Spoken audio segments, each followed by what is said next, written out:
During a residency at Carnegie Mellon University at the Studio for Creative Inquiry, we spent 1 week with 8 students who were running People Keeper. My name's Miles Payton, and I'm a student and teenager. I'm hoping it'll be informative more than anything. Gonna kind of remind me, like, hey, you should pay attention to how you're feeling around this person.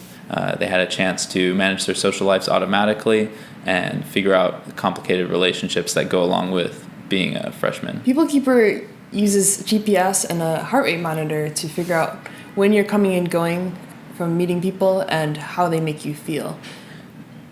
And then based on this data, along with some self-reporting, it looks for trends in your relationships and figures out which people are actually impacting you positively and which ones should. People made me angry is the thing that stood out the most, I think. It's like, oh, maybe I shouldn't hang out with Mark.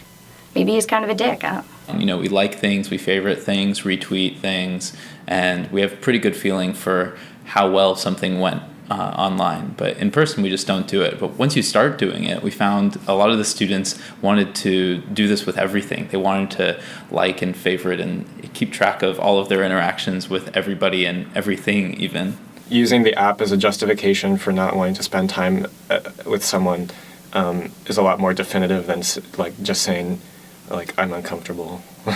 Very informative in sort of what I was doing and how my interactions with people were either negatively or positively affecting my day. Well, the process of going on Facebook and then finding or stalking someone on Facebook and then suddenly seeing a post that you didn't expect to be there by yourself is sort of funny because it's,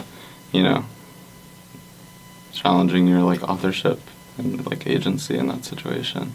While we've been working on People Keeper, sometimes it starts to look like a reminder of a potentially dystopian future. But it could also seem like something very optimistic. Yeah, and when it's optimistic, then you start to feel differently about it. You don't just assume that it's going to be the worst thing ever. You don't just assume that, you're going to lose some privacy over this that destroys your life somehow. But you start to ask, what are the things I can get out of this? What are the things that could come from this that are positive? I hope that one of the things we can do as artists is push some of these technologies towards things that are a little more personal and hit closer to home, so that we can figure out how we feel about some of them at a larger scale by examining them within a very personal context.